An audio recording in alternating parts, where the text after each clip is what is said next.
Hi everyone, my name is Gregory Scott. It's really nice to be with you again today, and welcome to your intuitive astrology and tarot forecast for the week starting the 19th of May and going through until the 25th of May 2014.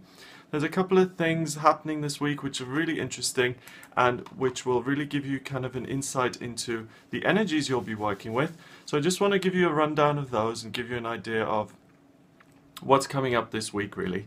So first thing, Monday the 19th, the moon is in Aquarius and it's in the 6th house. And what's interesting about this is obviously each one of the houses has 30 degrees and the planets move through them, but the moon is actually at 0 degrees of this house and at 37 minutes of 0 degrees. And what that means is right in the kind of conception area of Aquarius, and because of Aquarius the way it is, you can expect really massive amounts of kind of peace of mind, tranquility, access to spiritual energies, and a real sort of settling into the spiritual side of yourself. So really make some space to meditate, make some space to contemplate and ponder those higher things, the unseen realities of life. You'll get a lot out of that on Monday. Tuesday the 20th, the moon moves into 15 degrees of the same house in Aquarius. But what's now interesting about this is that it's at 0 minutes in the 6th house. And when I see kind of repetitions or patterns like this in the astrology chart, it's important. And what that means is that Monday and Tuesday are very much about spiritual growth. It's about accessing those thoughts of inspiration, the worlds of the unmanifest, and it's something that you can really tap into. So if you've had something in your life where you haven't made any progress, if you've been looking for some extra information, if you've been trying to make contact with people on the other side even, Monday and Tuesday is a great time for those veils to really be pulled away and at their thinnest, when you really can make contact with those other sides of reality. The moon goes into its third quarter on the 21st of May in Aquarius, and that's interesting. I've been following the moon obviously for a while, and the full moon was very much about giving ease of feeling and a culmination of that. Now the new moon on the 28th is going to be in Gemini, and this moon in the third quarter really signals that change from the feelings, from the emotional side of things, into the thoughts and spirit and idea side of things. So really be aware of that shift from the inner self, the inner emotions, into the realm of spirit and unseen and real thoughts, creativity and ideas. On the 21st as well, Mars goes direct in Libra in the 2nd house. It's been in retrograde for a while now, and it goes direct. So Mars is the warrior planet, it's the red planet, it's the masculine energy of really pushing things forward. And usually retrogrades aren't seen as very positive, but intuitively what I've got from this Mars intuitive kind of retrograde period is a real sense of peace and just being content with things and being able to sit with things a little bit longer rather than rushing forward and trying to get all the needs and desires met. And because Mars goes direct on the 21st, I really feel that that pushy, kind of forceful, willful energy returns. And the reason I say that is, obviously I look at the chart, but I also let my intuition guide me. But there's another combination here which really makes this even stronger. Mars is square Pluto, and Pluto's in Capricorn in the 5th house. And this is the case until the 28th of June 2014, so it's a while yet. But Pluto is the very slow planet, and he's really the representation of the underworld and the kind of unseen and... No, not the unseen. The underworld, the kind of transformative kind of phoenix rising from the ashes, the destructive energy. If you're thinking about the tarot, it's kind of the Tower card. And because this is square with Mars, not only do I get that Mars is going to be really pushy and you're going to feel quite willful and driven, but it's almost like he's not just a warrior, he's like the underworld warrior, you know, he's like the undead warrior that's got no sense of humor, no passion. He's just a machine that drives forward and gets what he wants, and that's not a pleasant energy to tap into. So if you, I don't know if you've watched Game of Thrones, you know, those zombie things on the north, that's the kind of energy I get from this Mars square Pluto, like a really just cold, willful, driven, purposeful energy. So I really think the Monday and Tuesday, the 19th and 20th, when you have access to that spiritual realm, that's really a great time. It's almost like a peace before, a calm before the storm. And when you can really build up your spiritual resources so you don't have to go into that ego place once Mars goes direct. And so you don't have to engage with that pushy kind of forceful energy. Okay. Also on this day, the 21st, the sun changes. It goes into Gemini in the 10th house. So, you know, this is the time now where we're going into communication time, we're going into work being done on the ideas, and because it's in the 10th house, it's a great time to get things communicated and to get things said in terms of your work. It's a really productive time for you. On the 22nd, the moon actually moves up in the chart and it joins Neptune and Chiron in Pisces in the 7th and 8th houses. And this is a time now, we're talking about Thursday, where you can really dream the dreams that you have around relationships, and also the wounds that you've felt in relationships are going to come alive again, and you'll really feel strong emotions around those.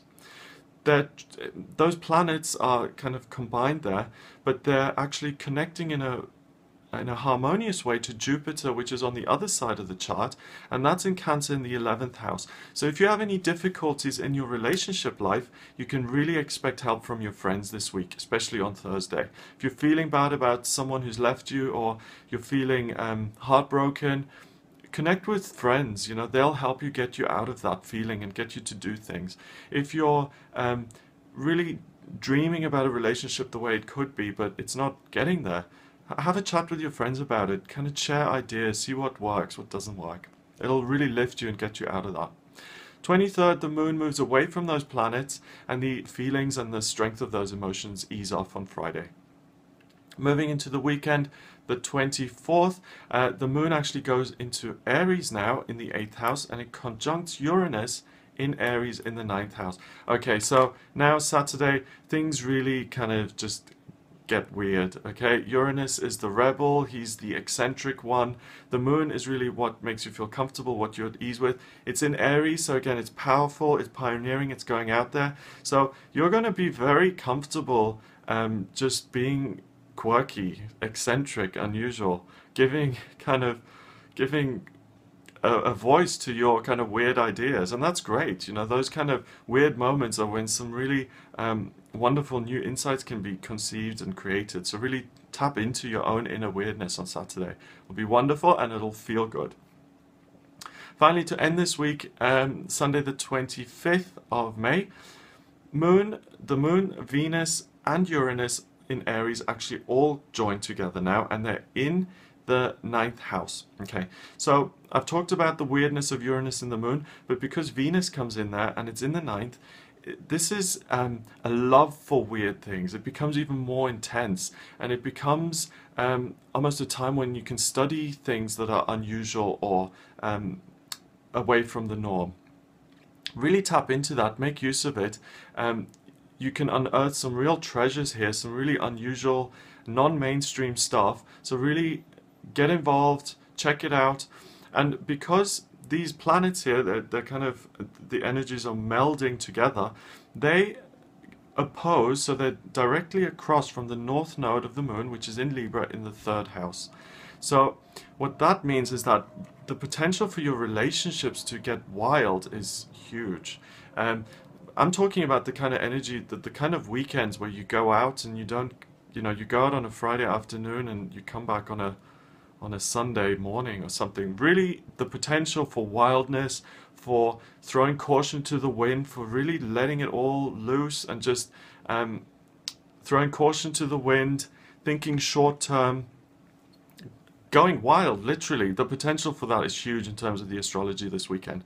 So just be aware of that potential. If you're going out with friends, you know, just be aware that things could get very quirky, very life-changing, and you know, those kind of weekends. Obviously, you know, they're not recommended every weekend, but they can be productive in creating lasting memories, discovering parts of yourself that you've never realized were within you, and really just changing the landscape of your life and your emotional experience. So sometimes it is good to go wild and to really rediscover yourself. Okay, so those are the energies in terms of the astrology, which is it looks like a fabulous, fun week, so I'm really happy to be able to share that with you. Let's see what the cards say, and I'm going to draw 3 tarot cards, which will highlight the either the planets or the 3 signs of the zodiac that are particularly going to be affected by the events of this week. Okay, so the first card is Taurus. Taurus is going to Taurus is very much about, you know, the practical world, the earthly kind of realm, and Taurus is going to be the sign of the zodiac that's going to feel a little bit out of their depth this week, because things are going to be zipping around, flying around, everything's changing, passion, wildness, craziness, and Taurus doesn't like that. Taurus, you like to know where you're at, you like the comforts of life. So really expect this week to really just challenge you in terms of the amount of activity that's occurring. The next card is the Hanged Man, and that's, let's have a look. I'm getting Mars and I'm also getting Uranus, strangely, for this, okay? So we've got that Mars going direct on the, let's see, Mars goes direct on the 21st. So the people affected by that, Mars obviously ruling Aries. Aries, you're going to be really feeling re-energized, but also Uranus, I'm getting, is really affected by that in terms of the perspective changing around. And just bear with me while I'm piecing this together. Uranus rules Aquarius there in the 11th house. Okay, right. So Aquarius, that feeling of peace and spirituality and serenity on the 19th and 20th, you will be able to tap into that the most out of the signs of the zodiac. Okay, so Aquarius, really do the spiritual work. You will gain heaps and buckets and loads from that. And then finally we've got the Lovers, which is Mercury. Okay, Mercury it rules Gemini and it rules Virgo. So for you, Geminis and Virgos, this week is going to be really wonderful about discovering who you are and what you love. And this wildness, kind of weirdness, embracing of the unseen parts of yourself on the weekend, the 24th and the 5th, you're going to really get so much from that. Gemini, you in particular, you love ideas, you love communicating them. Virgo, you can be a little bit, what's that word? What is it? Not reluctant, but reserved. Yeah, Virgo, you can be reserved and you can be a bit like Taurus, very not into change very much and liking, you like to know where you are, basically. So Virgo, this is going to challenge you a little bit, but it'll give you a huge insight into who you are. And Gemini, you're really going to come alive and you're really going to engage with this. So the two of you, in terms of make sure you show up for the weekend and you explore those parts of yourself that you're not familiar with. And that's really it in terms of the energies for the weeks starting the 19th to the 25th of May. If you'd like a personal astrology or tarot reading with me, please visit my website. It's gregoryscott.co.uk. Click on the readings tab and you can see the different readings I do. You can also send me an email. The address is readings@gregoryscott.co.uk, and you can find me on Facebook, where I post daily comments and the readings and all sorts of things, and that's facebook.com/GregoryScott444. Have a great week and I'll be with you again soon.